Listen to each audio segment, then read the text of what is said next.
always later, right? Never. All right. So I think this is kind of where we're at right now. I think this is a good place to start. So where are we going to focus today? We're going to focus on, we're going to short circuit all this other stuff, and we're going to go straight to workflow definition. We're going to start right here, and because we already have the workflow definitions that can be compiled. Um, so let's drill down into the workflow execution or the workflow definitions. So this is domain model, and arguably this can be multiple domains, right? But we'll just keep it one domain for now. And then now let's talk about workflows, workflow editing. So let's copy paste. So this is going to be for workflow definitions. All right, so one of the core things that we're adding here that we're doing is we're going to be having a marketplace. And the marketplace allows you to publish your workflow activities, publish workflows basically for others to consume. Um, Keeping it simple, like that's really what we're doing. We're publishing workflows, and you'll be able to monetize them in an app store like Model, and it gives folks a way to monetize their APIs, to monetize their code, etc. Um, and they can publish it to the public marketplace, and they can charge by the invocation, they can charge by basically whatever metrics are there. So anyway, let's do this. So we've got workflow definition. Let's remove. Oh, I hate that it like keeps scrolling. How do you like lock the position? Can you do that? Can you lock the scroll? I don't know. But anyway, um, so let's do this.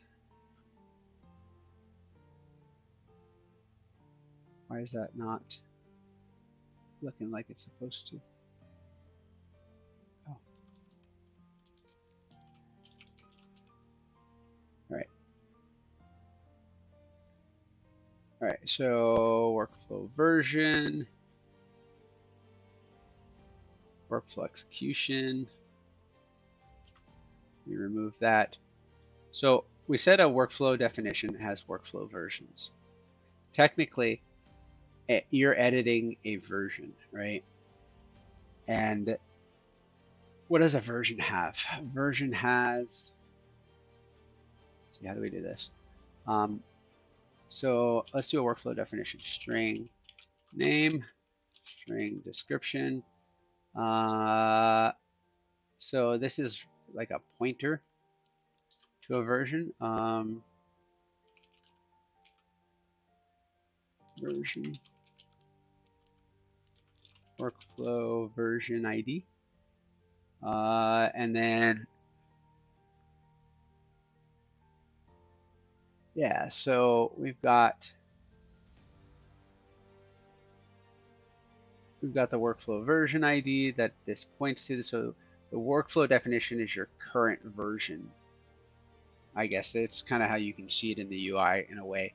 But you're opening this, and this is like the head of your branch, I guess, if you use the Git analogy, and a workflow version. So it's always gonna have this workflow version ID, right? So workflow version ID, and then we're gonna have I guess versions are chronological, right? So so date time offset, and this is actually good. Let's keep the types right. Date time offset timestamp. Yeah. Created at. Yeah, I guess that works for me. All right, now let's talk about this, right? So if you're familiar with like Visual Studio, you have, let's actually pull up a visual here. So let's see, Visual Studio WinForms editor. Let's see if we can find some good, uh, good stuff. All right, so what I'm looking for is the toolbox. All I see are the property windows. Really? Oh, here we go. All right, so here's the controls. Oh, let's zoom in. Open image, new tab. All right, so this is our canvas. This is our toolbox, and this is our properties dialog. So these controls, these widgets, controls, they're controls. Let's just call them what they are. So they're controls. You drag them onto the form, and you can move them and arrange them, and moving them in the visual editor updates the top left, the top and left point that they begin in, and then there's a height and width that get moved as you use these little handlebars to size and move stuff around. So those are really just shortcuts to modifying the properties here. So where do these come from? So the way this works is it actually, so .NET has this thing called system.component model, I believe it is, and there's these annotations.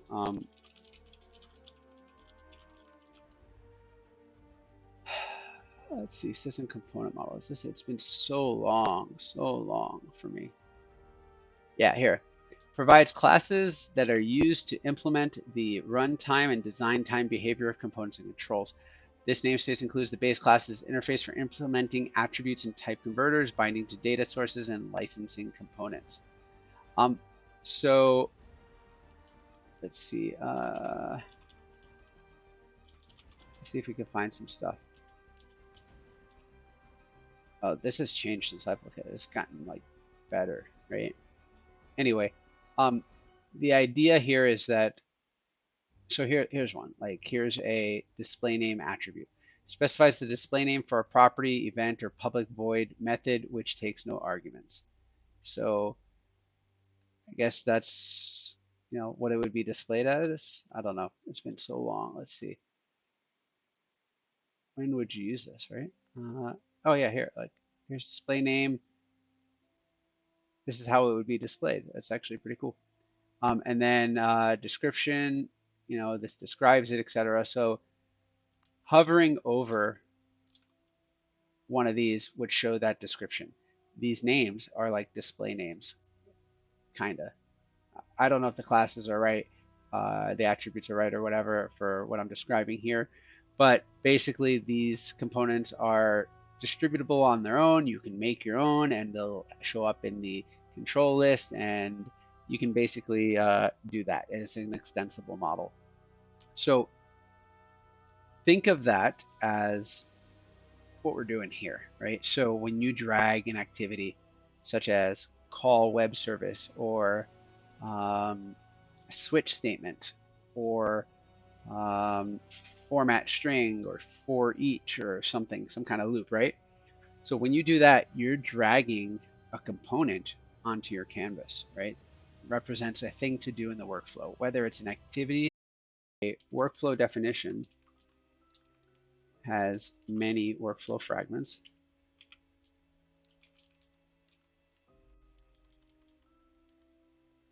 So it has many workflow fragments. And let's define what this looks like. Oh, look at that. Workflow name, description, created at. So yeah, see where I'm going with this, right? And then a workflow fragment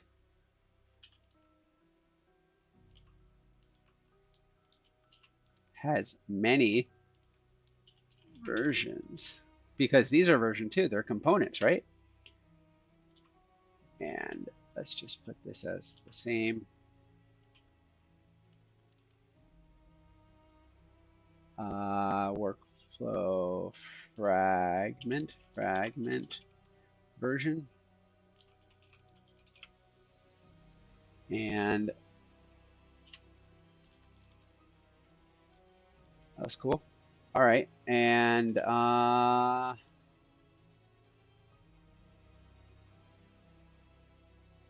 yeah, so something like that.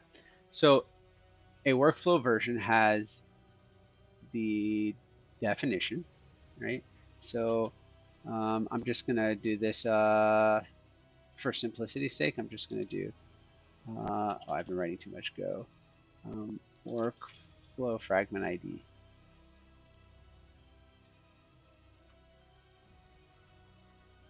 So I'm just going to make this an array, right? An array of workflow fragment IDs. And yeah, so then the version, and really what this is doing, what this is really doing is giving us, so here's where it gets a little tricky, right? So the workflow fragment, this represents the latest version. So this has to be this is the latest version. It's always going to be the latest version, or at least the latest release version, right? Because we've got that same workflow, overload. We've got that same thing going on for when we've got the same thing going on where these things that are published to this marketplace, we want to publish release things and version things. We want to treat it like real software because, you know, it is real software, right? Um, so we want to have that control that comes with it here. So right now, let's forget about that for a moment and let's just look at this data model. So workflow definitions are made of workflow fragments. So let's change has. I guess made of.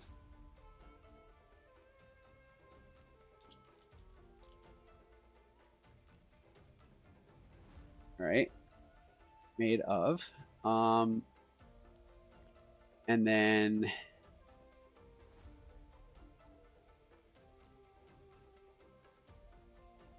oh, this shouldn't be version, right? This should be like release over here, but it's the same thing. So workflow fragment. I guess it's kind of the same because a release is tied to a version, right? So it really is the same thing, except the release is kind of just like a semantic tag essentially, that says, "Hey, we officially released this," because every save is a new version, right? And not every version is released. So when we are, yeah, a release is really just show me the fragment ID or give me the workflow fragment ID by release. So it's mapping backwards. So that kind of covers it there. Anyway, so workflow fragment version, and then the version is the definition. So for right now, a fragment, so name, description, and we're going to do URI icon. And yeah, let's do icon. Let's just leave that there for now. I think we'll have to get more complex. But basically, we're doing that component model, right?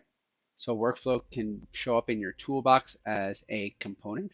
Like imagine you have one that when given a zip code as input, it goes and hits 10 different services to geocode it, and then it hits another service to pull demographic statistic stuff about that zip code, and it returns it all in the output of your parent workflow, and gets it all together in one neat and tidy thing, right? So workflow definition is made of fragments, and fragments are made of a fragment is a pointer to a version. A workflow definition is a pointer to a workflow version. So that's what's happening there. Now let's talk about how you actually do this. All right, so workflow version. What is the actual implementation? So one of the things I struggled with is I didn't want to make, like, why did I choose serverless workflow spec? Well, serverless workflow spec is JSON. It's a well-defined specification that's evolving and getting better that somebody else is making, that people can understand by reading a spec, that tooling exists for it, and more things are being made for it. It's a CNCF project. So it doesn't exactly map one-to-one with Temporal's workflow model of workflow and activities, um, but that's okay because it doesn't have to, right? The only things that really need to go in activities in temporal are non-deterministic things like web services and random number generators and things that have to do with time, right? Um, but anything that's deterministic goes in that workflow. It's just regular C# code, right? So it doesn't really matter, right? But what it gives us, what it gives us in with the JSON is it allows us to, it gives us an intermediary language, a DSL, right? It is a DSL, but it gives us an intermediary language that is serialized already, right? Because otherwise, I would be storing a graph. I would be building and storing a graph in a database of nodes and edges, right? Uh, that that are just like activity to activity and mapping like ports essentially, right? That's mapping ports, right? It's pins, pin in, pin out. You know, that stuff's, it can get hairy real fast. But the idea here with the fragments is let's pull up some serverless workflow stuff. So let's pull up an example. Serverless workflow specification.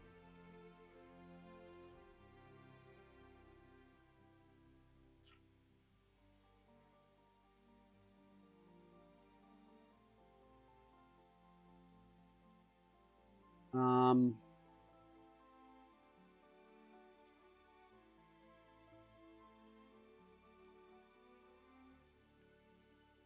so this is not one I was necessarily looking for.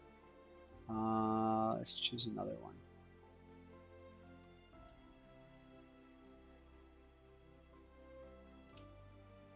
Examples.